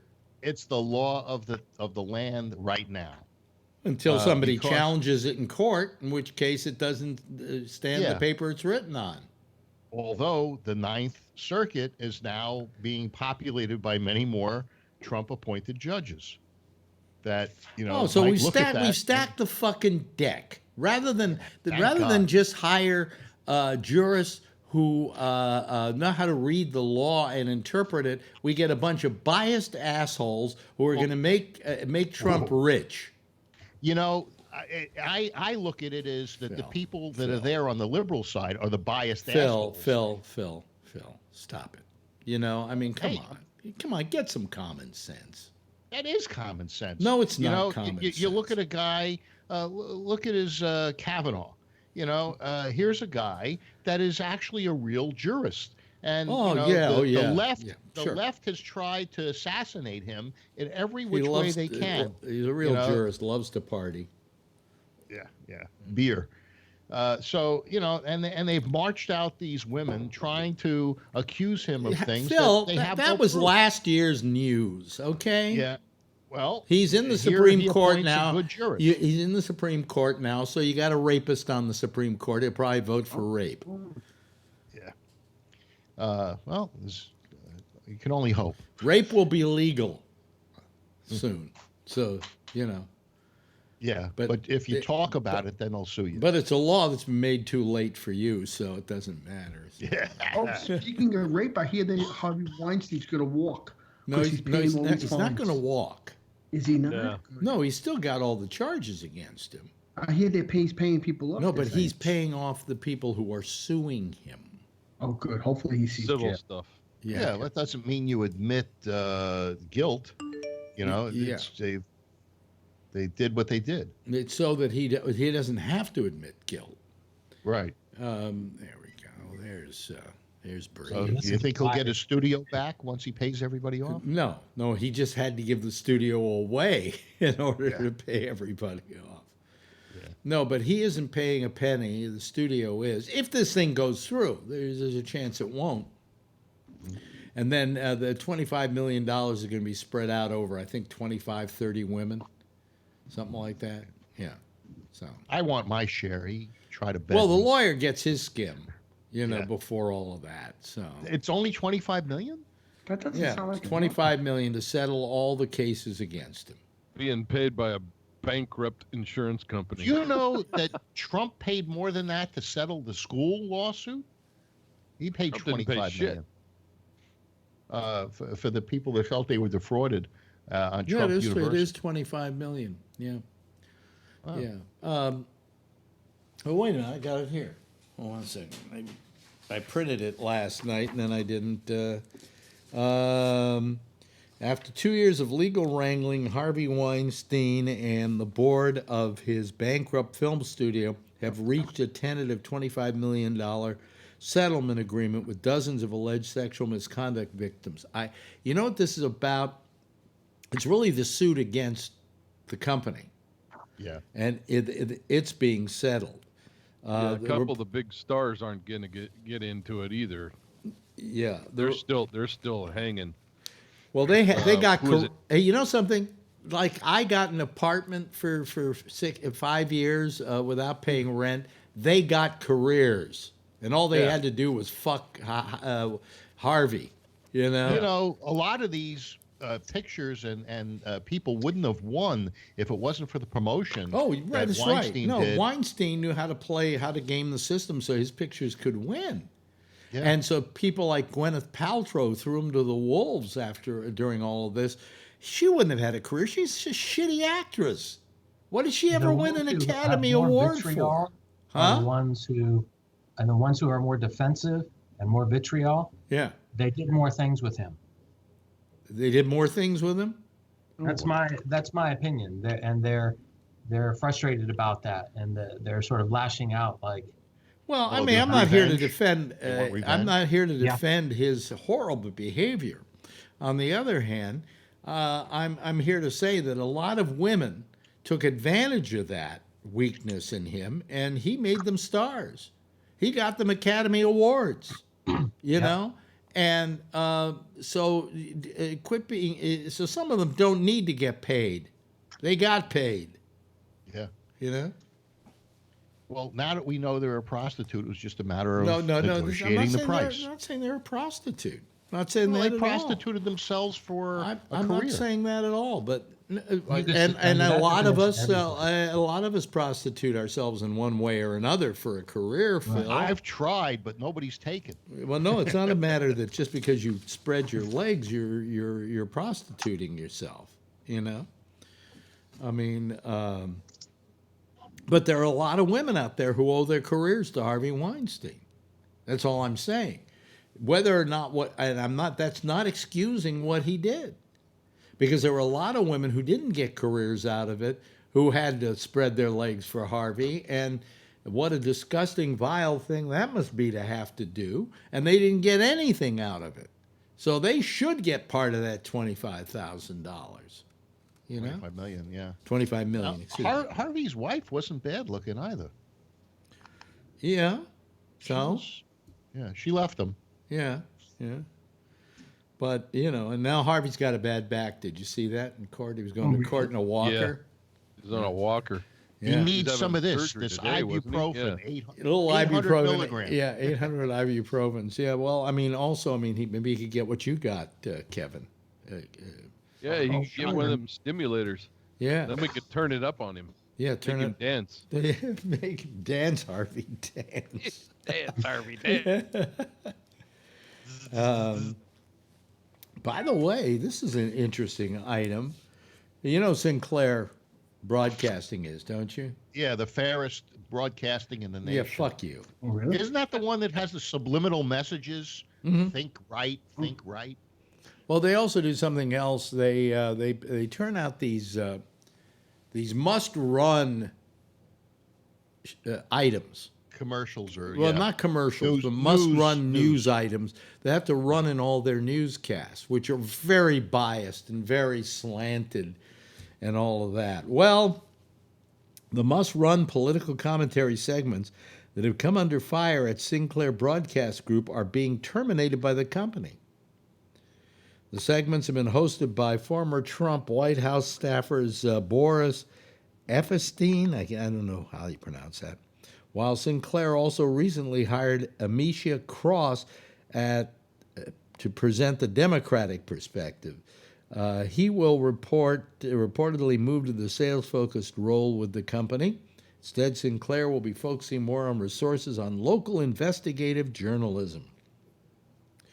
NBC News quotes a memo circulated to the staff on Wednesday in which the company says, "We have to shine a light on our value proposition every quarter in every newscast. Therefore, we will be expanding our local investigative journalism footprint in our daily newscasts, and we are excited to dedicate more time in our newscasts to report critical and relevant issues. To allot additional airtime for the storytelling, we will be ending the commentary segments this Friday, December 13th. So they're out of that business now, Yeah. Now, tomorrow's Friday. I think part of it was that was the thing with what's her name, Nancy Pelosi. And the fact that the reporter from Sinclair got in her face. Oh, yeah. And she took out after him. She pulled the Catholic card. Well, she didn't pull the Catholic card. Phil, why do you always... She said, I'm Catholic. I don't do that. Well, no, but she pulled the right card. She said, look, she says, I don't hate Trump. And I don't like the assertion that I hate anybody. Because I was raised a Catholic and we don't hate anybody. Okay? That's the Catholic Who's card. the guy from Texas that calls in to Jack's show and used to call into your show? Scott Boddicker. Right. He hates me. So he's Catholic. He doesn't hate you. He prays for you every night, Phil. Anyway, but that was a Sinclair reporter, and I think that's one of the reasons they decided to get out of that. I heard there was subliminal messages in their reports. No. What was that? A couple of years ago? It was this must-run commentary that they were doing that were being run like they were news items. I see. Yeah. And they're out of that business. So good. It's about time they got out of it. Well, now if they're going to have local news, it's probably going to have a conservative bent because they are a conservative news style organization. Well, it bothers me when I hear that because but it is probably because I think that if you're going to pass something off as news, you should try to be as unbiased as it is possible to be. Now that's what's got me so pissed off about MSNBC. I don't feel they are unbiased. I read the Washington Times, which used to be owned by Sung Young Moon. But his editorial, he stayed out of all the editorial staff when he did own it. I don't know if he owns it today. He's probably dead. But the idea is that they expose stories that are true, but you wouldn't see them exposed on left-leaning networks or left-leaning papers. So Phil, will you tell me would you explain to me a left-leaning network? I'd like to know one.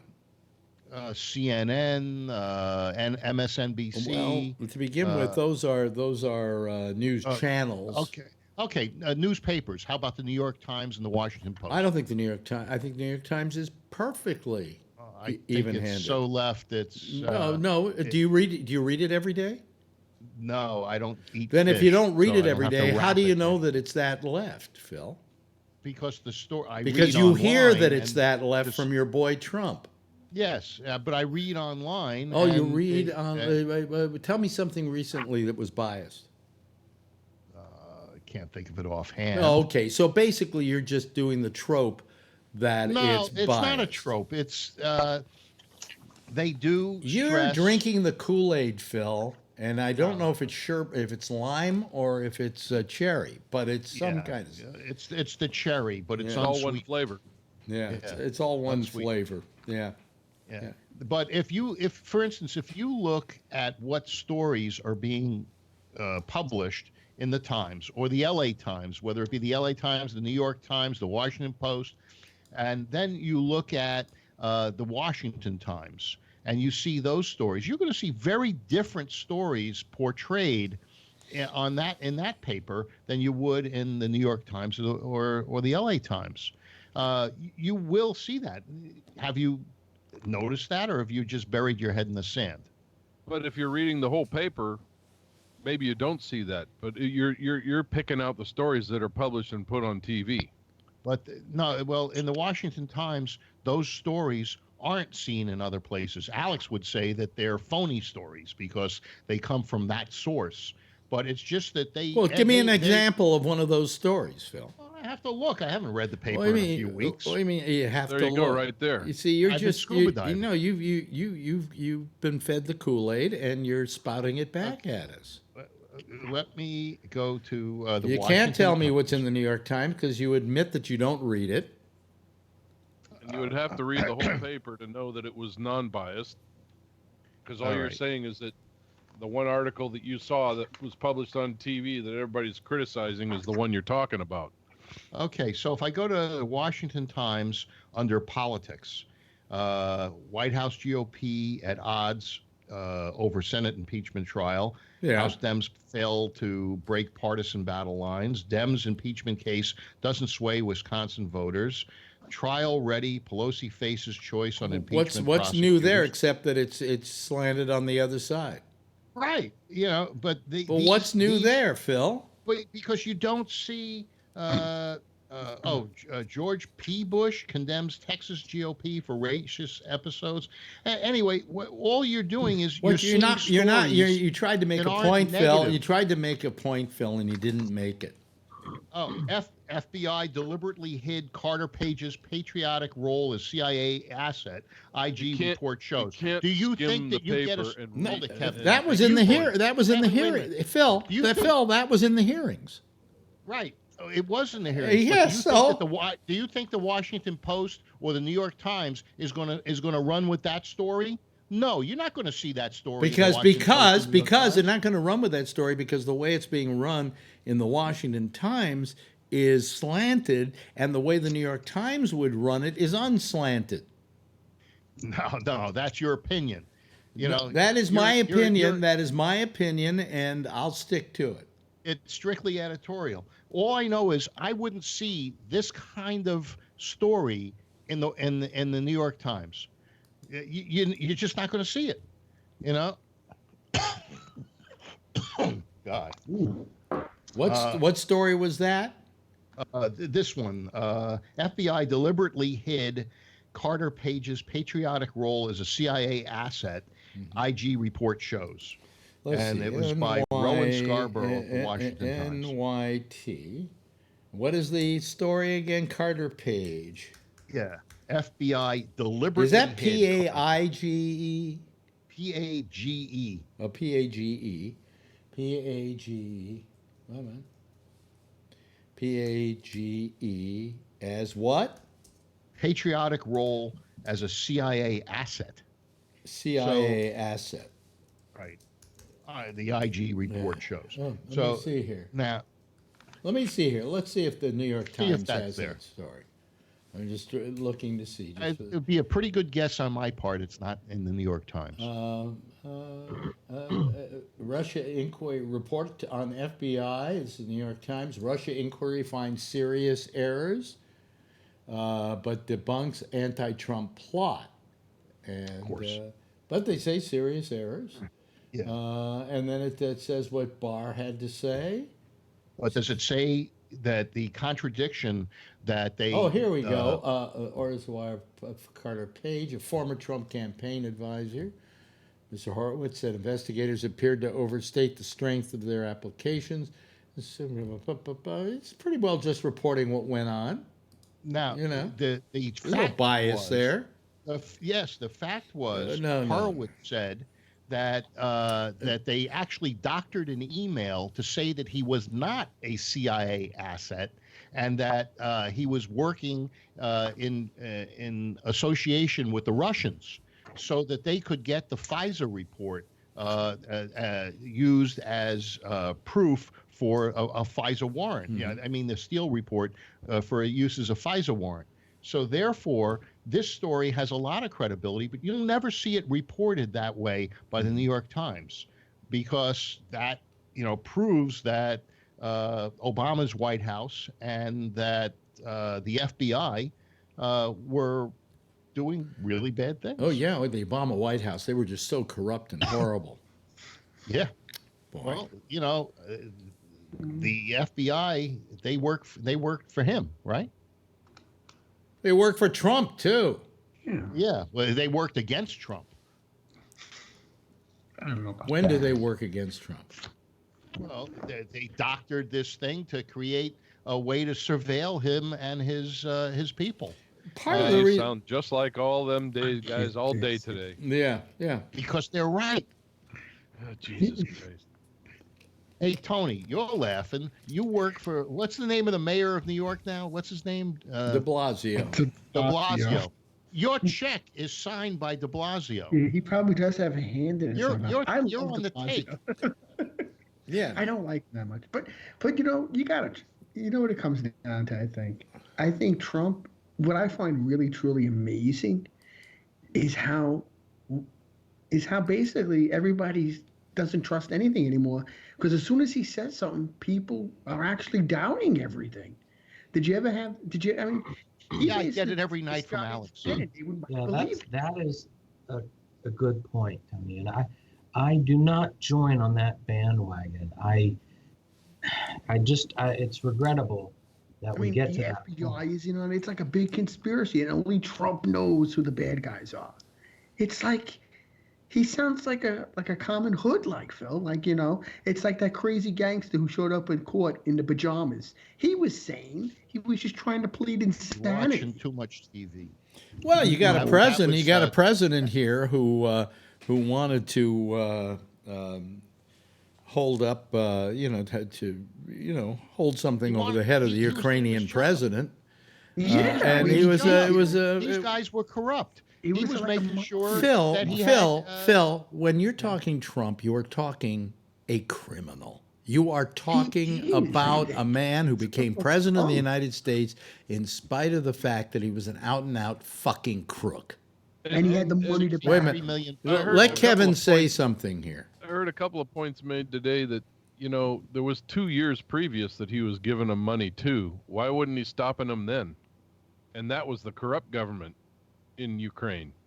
He was giving them money without even thinking about it. I mean, he strong-arms This year, all of a sudden, he decides something's going to change when they got a new president. Why did all of a sudden? Phil, let Kevin quit. Let Kevin finish. No. This is Phil. When he gave him money last year, didn't he? Yes, he did. Okay, that's when they were corrupt. He didn't even question it then. Right, but there was a new president. And the new president said that he was running on an anti-corruption platform. Okay, so why did you decide now to question the guy? But it wasn't Zelensky that they gave. You mean the new president before. of the Ukraine, the guy who plays a penis, a piano with his penis? Yeah, and wouldn't you ask before you give him $400 million whether or not? I guess my point is that if he's given him money for 2 years prior to a corrupt government, and now the new government is non-corrupt, why is he all of a sudden questioning it? Because he's doing his due diligence. Oh, come on. But that's not my point. My point is he gives it to the corrupt government without even questioning it. Now all of a sudden the government's going to go straight, and he's questioning it. Well, I don't think he was aware, as he was once Biden spoke in front of the. He spoke in front of the Council on Foreign Relations on film, on camera, and said that Biden said that he withheld over $1 billion from Ukraine unless they fire the guy that was investigating Burisma, which, made Trump aware that there was corruption going on in that government. By the way, I don't think Biden said that. He said it to verbatim. To who? On camera to the crowd at the Council on Foreign Relations. Well, I'd like to hear it, Phil. I'd like to hear it, Phil. Well, you can hear it. You can Google it. The Biden Council on Foreign Relations firing. Believe everything on the internet.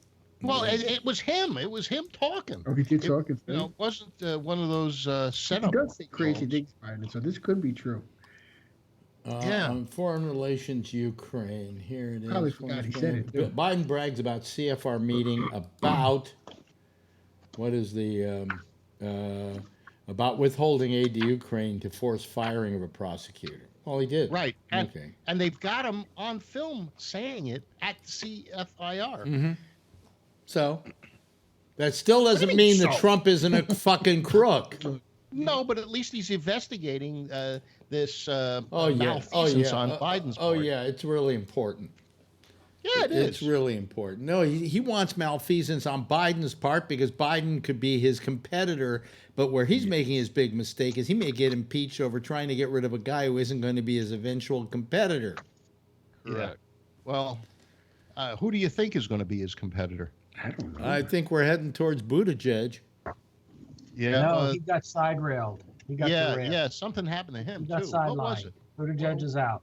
Why is he out? What did he do? McKinsey. McKinsey. They started to reveal his client. Yeah. And it turns out he's completely anti-Bernie Sanders. I'll tell you that. He's supporting the big guys and the corporations. Right. Not the little guys. What was the thing he worked for? It was like McKinsey. Yeah, but he revealed all his clients. Once he got caught. No, he revealed. And he also was caught on camera saying, essentially, I like the billionaires. I'm not gonna do anything against them, and they can give me as much money as they want. Well, it's a little late for us to get into this. This is interesting. But I still say Buttigieg going to be the guy. Anyway, but I'll probably be wrong. I'm wrong about everything. Sanders in New Hampshire. Well, yeah. Anyway, if Sanders gets nominated, it's all over. Trump may as well just slide right into the White House, grease his ass, and slide in there. Anyway, hey, everybody, thank you so much for having... It'll be worse than McGovern. Okay. Can I end this show, Phil? Well, did you play the theme? Yes, it's playing right now. You hear that? Well, turn it up. Okay. Well, I don't want to turn it up. Jeez almighty. Anyway, listen, thanks, Phil. Thanks, Kevin. Thanks,